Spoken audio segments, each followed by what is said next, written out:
உலகெங்கிலும் இருந்து இந்த நிகழ்வை பார்த்து கொண்டிருக்கின்ற சன் தொலைக்காட்சி நேயர்களுக்கு அன்பின் வணக்கம்.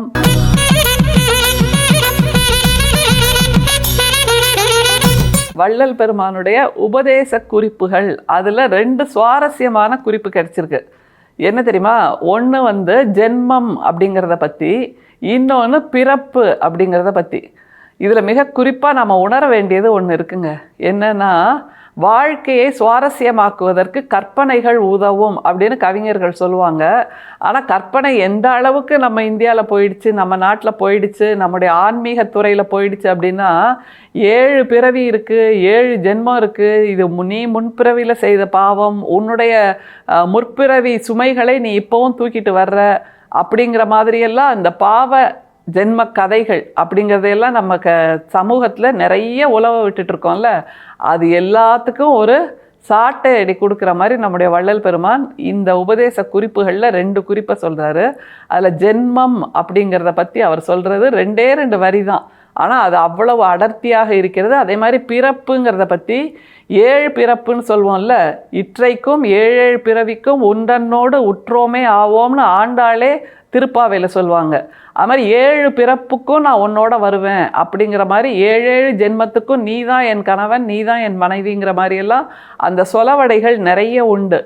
ஆனால் அந்த 7 பிறவிங்கிறது நாம் வாழும்போதே வாழ்ந்துட்டுருக்கோம் அப்படிங்கிறத வள்ளல் பெருமான் சொல்லும்போது, அடடா, இதை நம்ம இவ்வளோ நாள் புரிஞ்சிக்காம வேறு விதமாகலாம் புரிஞ்சுருக்கோம். இதுக்கு முன்னாடி 7 முறை நம்ம பிறந்து வந்த மாதிரி 7 ஜென்மம்ல நமக்கு கதையை சொல்லியிருக்காங்க அப்படிங்கிற புரிதல்லாம் வருதுங்க. முதல்ல அதை பார்த்துலாமா? ஜென்மம் அப்படிங்கிறத பற்றி வள்ளல் பெருமான் என்ன சொல்கிறாருங்கிறத பாருங்களேன். ஜென்மம், பூர்வ ஜென்மம் என்பது கற்பகோள வாசம், உத்தர ஜென்மம் என்பது ஜனன காலம். இவ்வளோதாங்க. பூர்வ ஜென்மம்ங்கிறது கற்பகோள வாசம் அப்படிங்கிறாரு. கற்பகோளம்னா கருவறை என்று அர்த்தம்.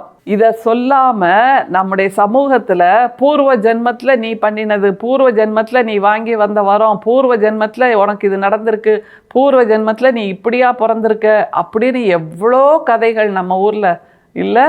பூர்வ ஜென்மம்ங்கிறது வேற ஒன்றுமே இல்லை, கற்பகோள வாசம்ங்கிறார். கற்பகோளம்னா கருவறைன்னு அர்த்தம். கருவறைக்குள் நாம் இருந்தோம் இல்லையா, அம்மாவின் வயிற்றில் 10 மாதம், அதுதான் பூர்வ ஜென்மம். ஏன்னா அந்த நேரத்தில் நம்முடைய இயல்பு, நம்முடைய நடவடிக்கை, நம்முடைய செயல்பாடுகள் என்பது அந்த குறுகிய சிறிய கருவறைக்குள் மட்டுமே இருந்தது. அதற்கு பின்பு தான் நாம் இந்த பூமியில் உதித்திருக்கிறோம் என்றால் அந்த கர்ப்பகோள வாசத்தை தான் பூர்வ ஜென்மம் என்பதாக நாம் புரிந்து கொள்ள வேண்டும். ஏன்னா அந்த நேரத்தில் நம்ம பூமியில் இறங்கி நடக்கலை, பூமியில் மனிதர்களை சந்திக்கலை, வானத்தை பார்க்கலை, பூமியை பார்க்கலை, இங்கே இருக்கின்ற காற்றை நாம் நேரடியாக சுவாசிக்கவில்லை.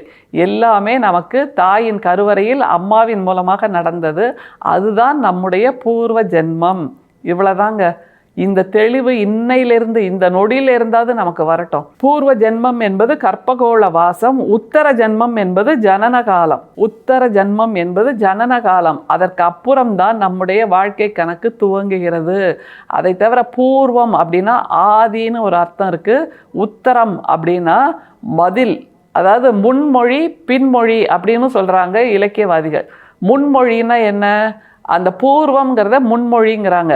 நாம் கருவறையில் இருந்த அந்த காலத்திற்கு என்ன பதில் கொடுக்கிறோம் என்றால் பின்மொழி, ஜனனத்துக்கு அப்புறம் நம்முடைய இருப்பால் பதிலை கொடுக்கிறோம் இல்லையா.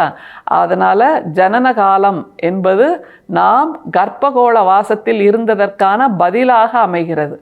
பூர்வ ஜென்மம் என்பது அம்மாவின் கருவறையில் இருந்தது, அதற்கு பதில்தான் இந்த ஜனன காலம்.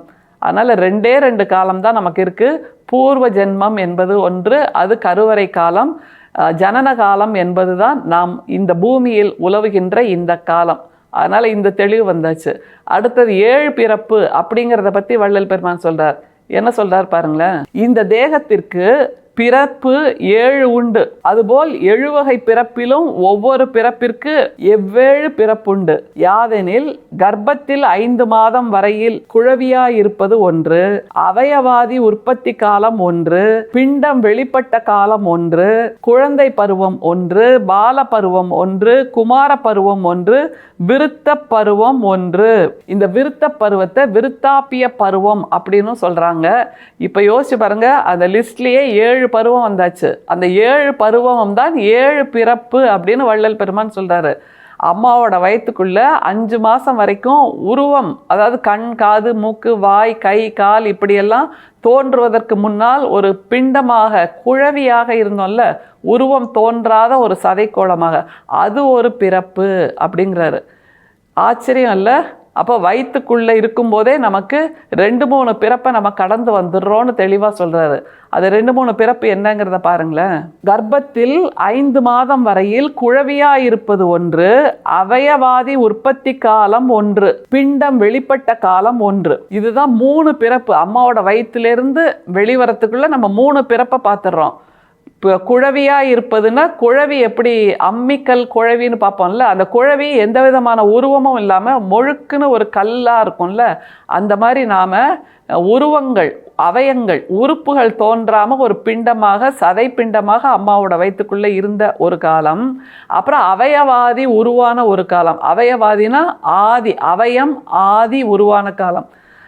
எப்படி பார்க்கலான்னா, இதை நமக்கு வயிற்றுக்குள், அம்மாவின் வயிற்றுக்குள் நமக்கு கண் உருவாகுது, காது உருவாகுது, மூக்கு உருவாகுது, வாய் உருவாகுது, உருவங்கள்லாம் உருவாகுது இல்லை, கை கால் எல்லாமே. இது ஆதி, ஒன்றே ஒன்று தான். மூக்கு எனக்கு திரும்பவும் பிறந்ததுக்கப்புறம் நான் வேற ஒரு மூக்கை வச்சுக்கிறேன், கண் வேற ஒரு கண் வச்சுக்கிறேன், காது வேற ஒரு காது வச்சுக்கிறேன், வாய் இன்னொரு உதடு வச்சுக்கிறேன், இன்னொரு கை அப்படின்னெல்லாம் சொல்ல முடியுமா என்ன? ஆதியில் உருவான அந்த உறுப்புகளோடு தான் நாம் இருக்கிறோம். அதனால் அவயவாதி ஒன்று.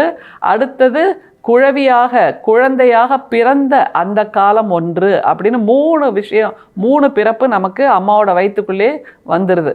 அடுத்த பிறவி என்னன்னு பாருங்க. பாலப்பருவம் ஒன்று, குமாரப்பருவம் ஒன்று, விருத்த பருவம் ஒன்று. இதுதாங்க குழந்தை பருவம், பாலப்பருவம், குமாரப்பருவம், விருத்த பருவம். இப்படியாக 4, 3, 7 பருவங்களை, 7 பிறப்பை நாம் கடந்து நிற்கிறோம்.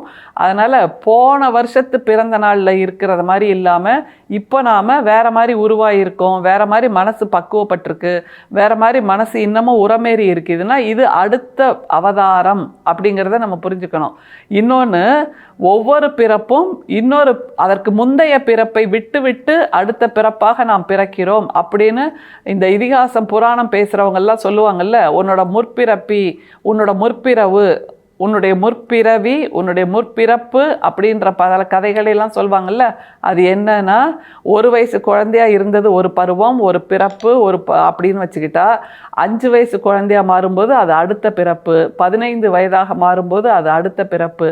அப்படியாக வாழும் போதே நாம் 7 பிறவிகள் அல்ல, 7 ஜென்மங்கள் அல்ல, 70 ஜென்மங்களை கூட கடந்து நிற்கிறோம் என்றால் இப்படித்தான் நாம் உணர வேண்டுமே தவிர 10 அவதாரங்கள் என்று புராண கதைகளை எல்லாம் நம்புவதை விட நாமே 10 அவதாரம் இல்லை 100 அவதாரம் எடுக்கிறோங்கிறத நமக்குள் கடந்து சென்றால் நாம் உணர்ந்து கொள்ள முடியும் என்பதைத்தான் வள்ளல் பெருமான் நமக்கு புராண இதிகாசங்களிலிருந்து நம்மை விடுவித்து பகுத்து அறிந்து சிந்திக்கின்ற ஒரு சிந்தனையை நமக்கு இன்றைக்கு கொடுக்கிறார் என்றால் இந்த சிந்தனை தான் உண்மையானதாக, விஞ்ஞானபூர்வமானதாக, அறிவியல் பூர்வமானதாக இருக்கிறது.